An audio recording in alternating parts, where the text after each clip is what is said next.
Coucou tout le monde, j'espère que vous allez bien. Aujourd'hui je vous retrouve pour une nouvelle vidéo et ça va être une vidéo présentation et review du coup de cette série, donc qui est composée uniquement de 2 tomes.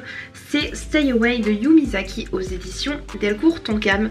Donc c'est un shoujo qui est composé de 2 tomes comme je viens de vous le dire. C'est un shoujo donc forcément qui traite de romance et qui traite aussi un petit peu de fantastique. Je vais vous montrer rapidement les dessins. Voilà. Donc dans cette série on suit Ritsu, une jeune fille qui a perdu son petit ami dans un accident de voiture.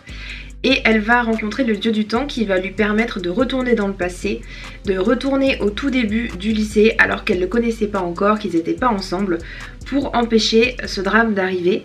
Et pour cela, il faut absolument qu'elle change le cours de l'histoire au maximum et donc qu'elle n'ait jamais de relation avec lui, qu'elle tombe pas amoureuse de lui, qu'il se passe rien entre deux. Le garçon donc qui s'appelle Kaname est plutôt assez méchant, assez rustre, il se bagarre avec les gens et donc forcément au lycée ça se passe pas très bien, les gens ont un a priori par rapport à lui qui est que c'est un gars plutôt pas très sympa, qu'on n'a pas envie de côtoyer. Et en fait, quand on apprend un petit peu plus à le connaître, on voit que il fait que se défendre, que c'est les gens qui le cherchent et que lui, il cherche pas la bagarre en fait, et qu'il a des bons côtés à côté de ça. Ce personnage-là, il va se dévoiler un petit peu différemment aux côtés de Ritsu, parce que Ritsu elle va quand même être dans la même classe que lui, donc forcément ils vont quand même se parler, même si elle va faire le maximum pour essayer de l'éviter et pour qu'il se passe rien entre eux. Mais elle est quand même amoureuse de ce garçon et même si dans cette autre vie ils sont pas censés se connaître, elle sait des choses sur lui, donc lui il va un petit peu avoir des suspicions et il va se demander pourquoi est-ce qu'elle fait tout ça pour moi. Parce que forcément dès que les autres gens vont le prendre à partie et vont dire bah non lui de toute façon il se bagarre tout le temps et tout, c'est pas une personne bien.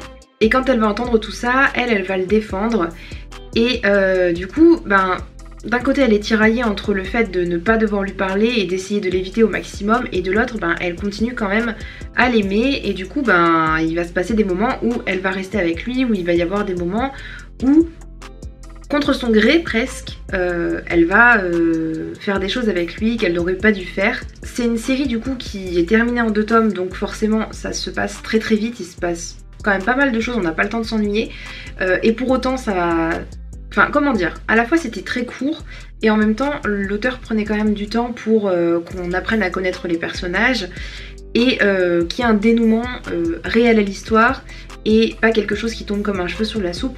Du coup la grosse question qu'on se pose à la fin, c'est est-ce que ils vont quand même se mettre ensemble mais qu'ils vont réussir à empêcher le drame d'arriver, la mort du garçon, ou est-ce que Ritsu va essayer et arriver surtout à se détacher complètement de lui, et est-ce que c'est possible de changer le destin ou pas? C'est un petit peu la même question qu'il y avait eu avec Orange de Ichigo Takano, qui est vraiment une super série que je vous conseille si vous ne connaissez pas. Mais là du coup à la fin du 2e tome on a la réponse à cette question.